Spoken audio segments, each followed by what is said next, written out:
All right, let's jump right into this explainer of what is honestly one of the most extraordinary true stories out of 1990s Essex. We're starting our journey with a protagonist who is, well, incredibly unassuming.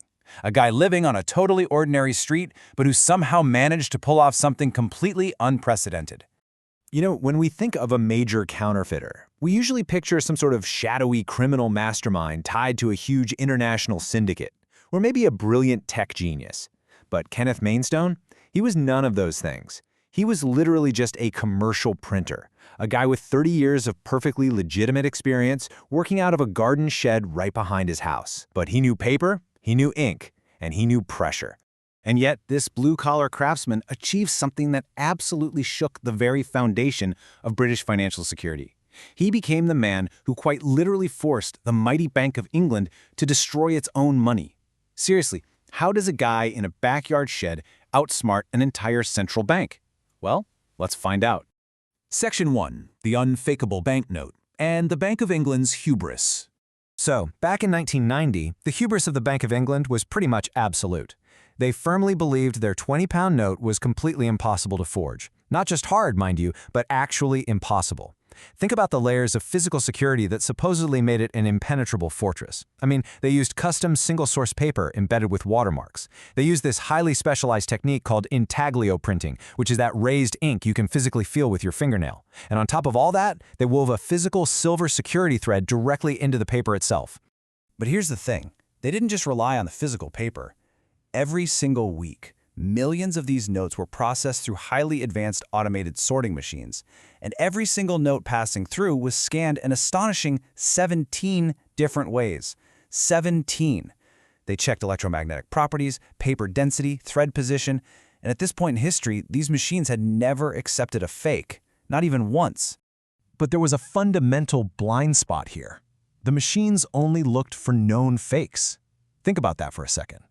The crucial point is that these state-of-the-art machines were perfectly calibrated to detect existing counterfeits. They looked for known bad paper and known bad ink, which meant they were completely blind to an exploit that just hadn't been invented yet. And Kenneth Mainstone? He understood this institutional blind spot way before anyone at the Bank of England even caught a whiff of it. Moving on to Section 2, Money is not magic, the physical reality. Mainstone and his associate Stephen Jory, well, they weren't your common thieves crossing their fingers and hoping for the best. They were engineers. To them, a banknote was not magic. It was simply a printed document. In Mainstone's mind, money was nothing more than a series of physical layers, each applied in a highly specific sequence. Let's actually break down how these so-called mystical security features translate into cold physical reality. A watermark, for example. It isn't some kind of invisible magic ink. It's simply a variation in the thickness of the paper pressed in during manufacturing. And that metallic thread? It's not a complex electronic tracking device. It's literally just a physical strip of plastic-coated foil. Because every security feature is just a physical object, it can be studied, measured, and meticulously recreated. This wasn't guesswork for Mainstone. It was precise, calculated engineering. Which brings us to Section 3, the 2mm gap and finding the weakness. Mainstone tapped into his 30 decades of commercial printing experience to actually reverse engineer the currency. First, he managed to source paper that matched the exact electromagnetic signature of genuine Bank of England stock. Incredible, right? Then he tackled the intaglio printing.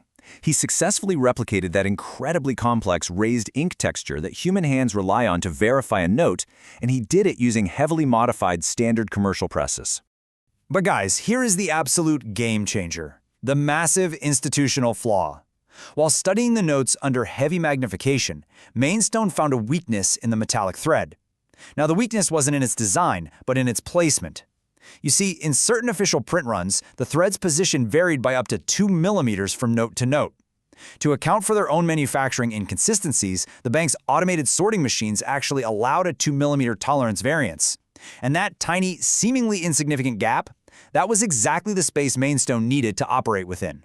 Now for Section 4, Fooling the Machines, Getting into the System. Starting around 1992, these impeccably crafted fakes were released into the wild, and honestly, their spread was terrifyingly organic. First, they started circulating in betting shops up in London.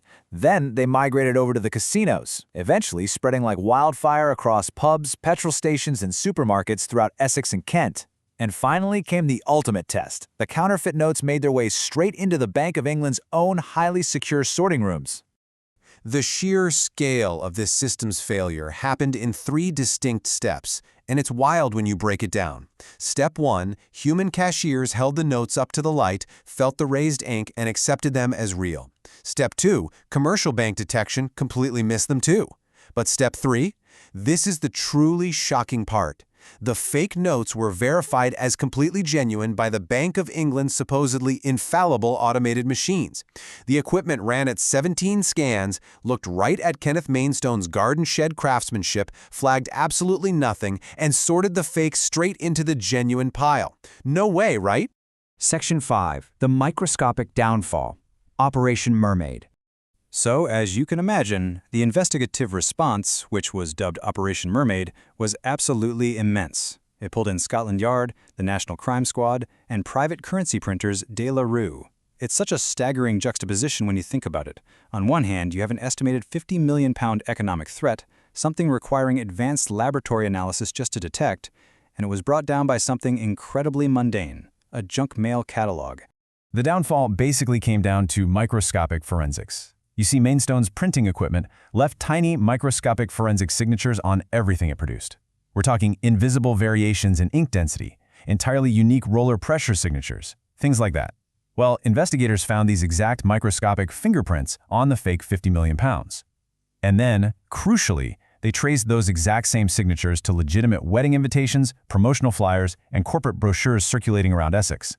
The printing presses in that little shed left the exact same fingerprints on the fake money as they did on his everyday junk mail. Conclusion: the admission, a routine upgrade.